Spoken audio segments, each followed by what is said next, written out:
Ya, assalamualaikum warahmatullahi wabarakatuh. Sampurasun.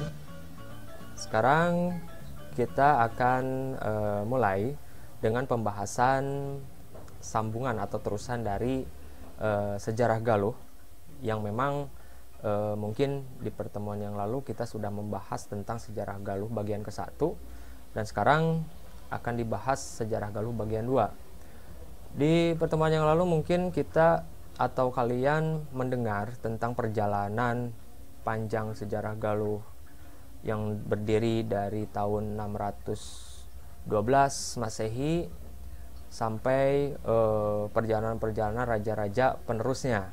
Dan di pertemuan yang sekarang kita akan meneruskan bagaimana eksistensi atau perjalanan riwayat sampai silsilah. Ada juga tentang karakteristik kerajaan Galuh yang memang di naskah-naskah kuno banyak diceritakan tentang perpindahan ibu kota.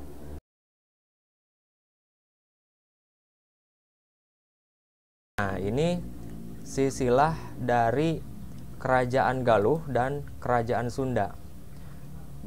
Bisa kita lihat bahwa pendiri kerajaan Galuh itu sendiri adalah yang bernama Prabu Retikandayun. Dan beliau itu dinobatkan di kerajaan Galuh itu tahun 612 Masehi. Prabu Retikandayun ini berhasil memerdekakan atau menjadikan kerajaan Galuh yang tadinya kerajaan Galuh itu masih menjadi kerajaan bawahan Tarumanagara, oleh Prabu Retikandayun dimerdekakan atau berhasil menjadi kerajaan mandiri di tahun 675 Masehi. Prabu Retikandayun memimpin kerajaan. Beliau ditemani oleh prameswari atau istri yang bernama Dewi Candraresmi, atau ada juga yang menyebutkan Dewi Manawati. Candraresmi ini adalah seorang prameswari keturunan dari seorang resi di Bali yang bernama Resi Makandria. Nah, jadi kalau ada pertanyaan bahwa apa sih kaitannya Sunda dengan Bali? Nah, kaitannya ada benang merah yang sangat erat di sana, yaitu salah satunya adalah adanya pernikahan antara Prabu Retikandayun dengan salah seorang keturunan atau putri dari resi di Bali.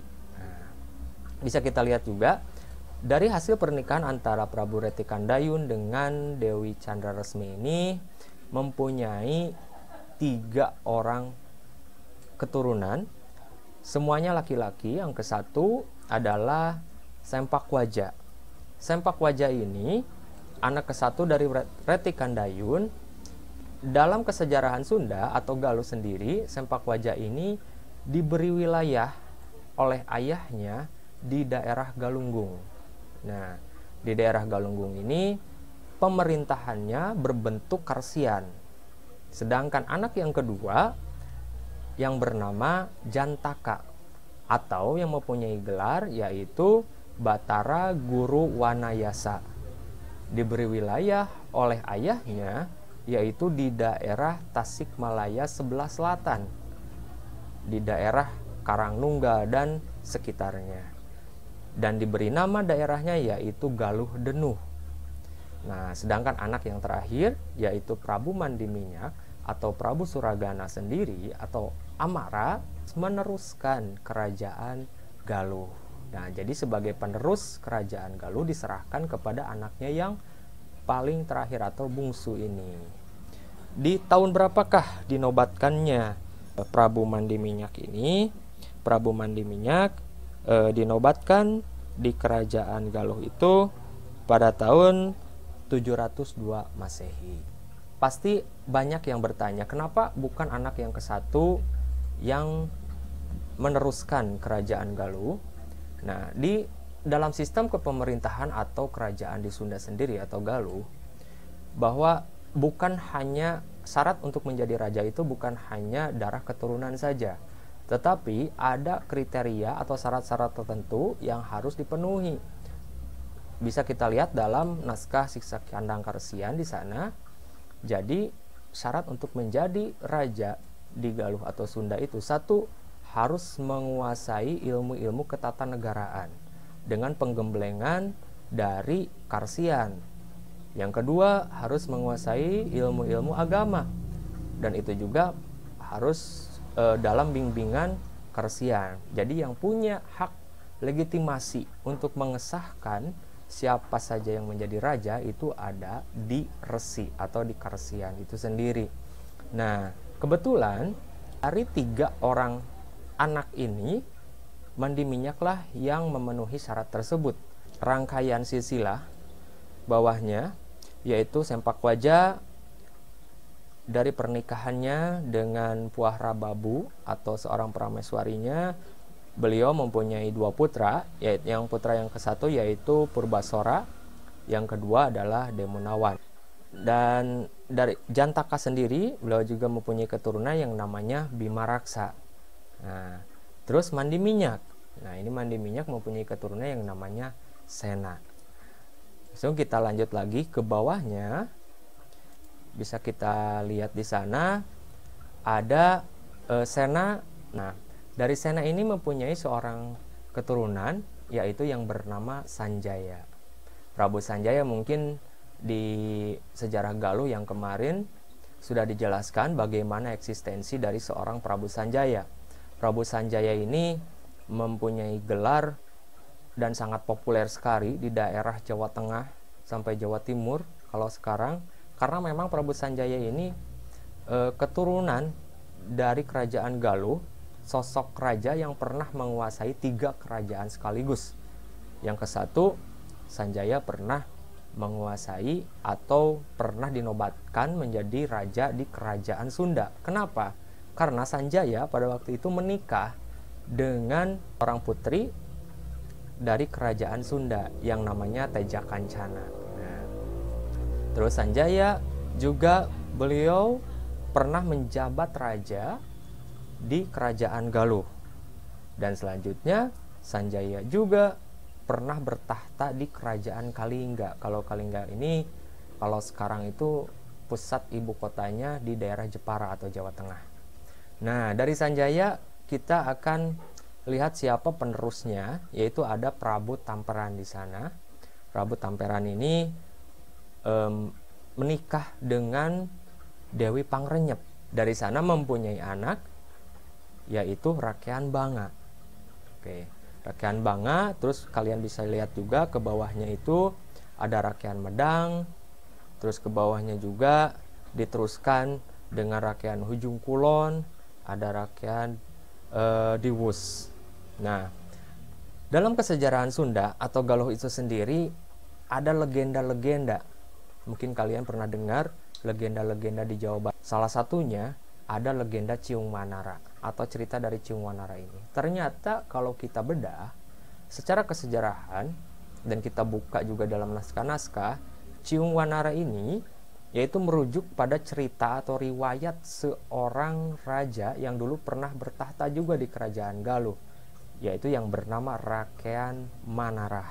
Nah, Rakean Manarah ini seorang raja yang memang bahwa Manarah ini adalah keturunan dari Permadi Kusuma, yang memang Permadi Kusuma itu pernah dibunuh oleh Tamperan itu sendiri gitu.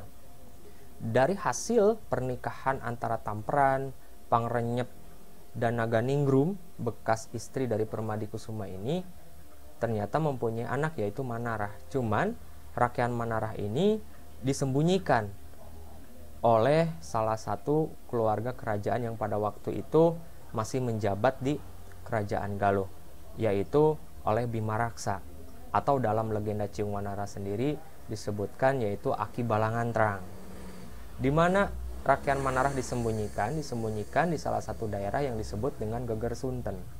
Nah, di sanalah Rakean Manarah bersama Bimaraksa atau Aki Balangantrang menyusun strategi perang untuk merebut kembali kerajaan Galuh dari Tamperan. Tahta kerajaan Galuh pun berhasil direbut oleh Rakean Manarah. Nah, jadi yang memegang kekuasaan di kerajaan Galuh adalah Manarah untuk selanjutnya, Rakean Manarah atau Ciung Manara dalam legenda ini.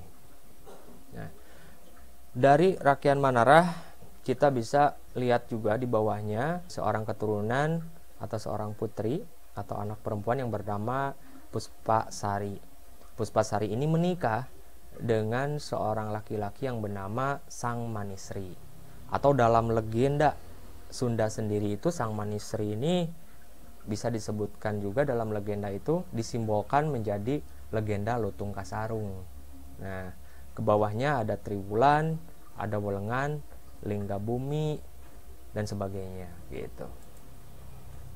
Nah, selanjutnya bagaimana sih perjalanan Kerajaan Galuh yang beribu kota di Bojonggaluh atau Karangkamulyan sekarang?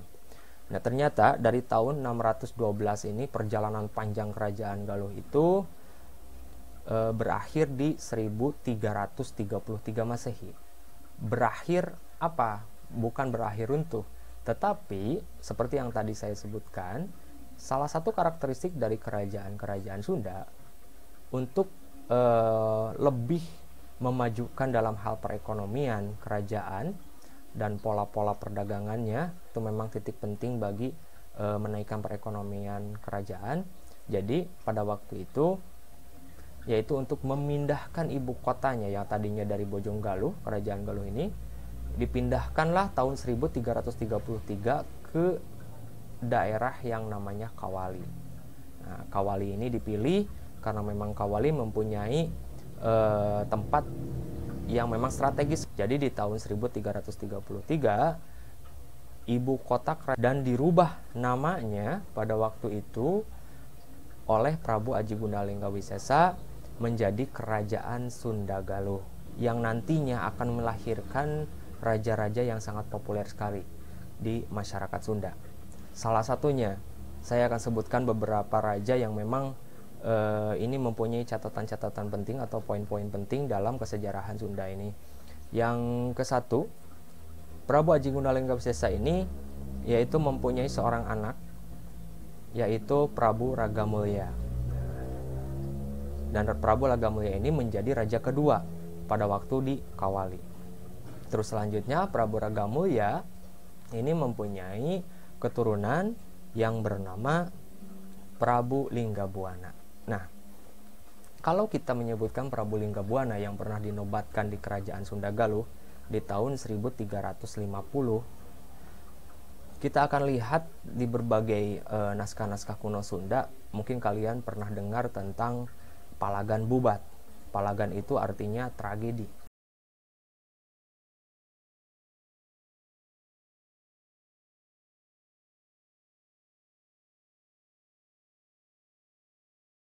Itulah sekilas tentang Perang Bubat yang memang pernah tercatat dalam dua naskah kuno di kita. Salah satunya yaitu naskah Pararaton dan naskah Kidung Sundayana. Nah, mungkin kalian akan bertanya-tanya, dikarenakan ini gimana sesudah gugurnya Prabu Linggabuana, siapa yang meneruskan? Ternyata di Pitaloka itu mempunyai seorang adik atau putra kedua dari Prabu Linggabuana, seorang laki-laki yang bernama Wastu Kancana.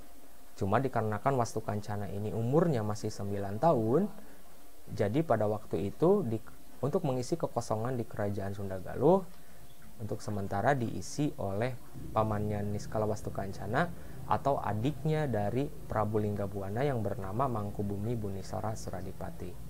Nah, sampai di tahun 1371 Prabu Wastu Kancana sudah cukup umurnya, beliau dinobatkan menjadi raja Kerajaan Sunda Galuh. Dan di periode Prabu Niskala Wastu Kancana inilah banyak sekali pembangunan-pembangunan, banyak sekali perombakan-perombakan dan memperindah kembali kerajaan sampai Kerajaan Sunda Galuh kembali bangkit dan mencapai zaman keemasannya. Makanya kalau kalian berkunjung ke situs Astana Gede Kawali, di sana banyak sekali peninggalan-peninggalan berikut 6 buah prasasti yang memang prasasti-prasasti tersebut itu diperkirakan dibuat pada zaman Prabu Niskala Wastu Kancana. Nah, untuk selanjutnya sesudah Prabu Niskala Wastu Kancana kan bahwa Kerajaan Sunda Galuh di Kawali ini dibagi dua kembali dengan masih sama batasnya Sungai Citarum. Sesudah perjalanan Kerajaan Sunda Galuh yang dibagi dua tersebut, dibagi dua kembali itu, Ternyata di tahun 1482 kerajaan Galuh Pakuan dan kerajaan Sunda Galuh ini kembali disatukan. Prabu Jayadewata ini mempunyai nama kecil yaitu Sang Pamanah Rasa, atau populernya di masyarakat Sunda sendiri itu disebut dengan Prabu Siliwangi. Nah, di tahun 1482 Prabu Siliwangi atau Prabu Jayadewata atau Pamanah Rasa ini untuk kesejahteraan dan untuk mempermudah memimpin atau mengelola dua kerajaan sekaligus, beliau berinisiatif yaitu menyatukan kembali dua kerajaan yang sudah dipisahkan itu. Disatukan kembali menjadi satu kerajaan. Tapi dengan memindahkan kembali ibu kotanya dari Kawali ke Pakuan. Kenapa Prabu Jayadewata atau Pamanah Rasa ini memilih Pakuan sebagai ibu kota atau pusat ibu kotanya pada waktu itu? Dikarenakan pertimbangan untuk kemajuan perekonomian pada waktu itu. Karena memang kalau daerah Pakuan ini letaknya kalau sekarang itu di Bogor, daerah Bogor ya. Bogor ini sangat dekat sekali dengan pelabuhan utama, yaitu pelabuhan Sunda Kelapa. Nah, itu adalah pelabuhan yang memang pelabuhan utama yang paling ramai sekali pada waktu itu. Nah, jadi untuk mendekati pelabuhan penting kerajaan. Nah, jadi dipilihlah ibu kota di Pakuan. Nah, dengan pindahnya ibu kota ini, otomatis di tahun 1482 nama kerajaan pun itu dirubah kembali menjadi Kerajaan Pajajaran. Nah, kalau kalian mendengar tentang Kerajaan Pajajaran ini, mungkin kalian sudah, oh iya Pajajaran ini kan lain gitu. Karena memang Kerajaan Pajajaran ini sangat populer sekali di masyarakat kita. Sang Pamanah Rasa atau yang lebih terkenal sekali di masyarakat kita disebut dengan Prabu Siliwangi. Jadi memang eksistensi dari kerajaan Galuh itu sendiri sangat panjang sekali. Kalau kita kilas balik itu, jadi kalau kalian membicarakan tentang kerajaan Galuh ataupun kerajaan Sunda, ya nantinya itu akan mengerucut, yaitu cikal bakalnya berdirinya kerajaan yang sangat populer sekali di masyarakat Sunda yang namanya Kerajaan Pajajaran. Nah, dari Pajajaran inilah menjadi kerajaan yang berkembang pesat sekali dalam hal perekonomian, dalam hal teknologi dan aspek-aspek keilmuan lainnya. Di Kerajaan Pajajaran pun di sini banyak sekali perkembangan di sana sampai pernah melakukan perjanjian perdagangan dengan kerajaan-kerajaan asing, kerajaan-kerajaan luar. Salah satunya yaitu ada satu prasasti yang membahas tentang perjanjian antara Kerajaan Pajajaran dengan Portugis pada waktu itu. Dan prasasti itu sekarang masih tersimpan baik di Museum Nasional Jakarta. Itu di materi atau pembahasan yang selanjutnya nanti kita akan membahas ada tentang berbagai peninggalan-peninggalan termasuk prasasti, naskah-naskah kuno. Jadi untuk materi sejarah Galuh hari ini bagian 2 ini mungkin saya cukupkan sekian dulu, dan ini sejarah singkat bagaimana tentang silsilah dan karakteristik kerajaan Sunda pada waktu itu. Dan untuk penjelasan selanjutnya nanti akan kita bahas kembali di pertemuan yang akan datang. Semoga sehat selalu dan maju terus kesejarahan dan budaya Nusantara. Wassalamualaikum warahmatullahi wabarakatuh.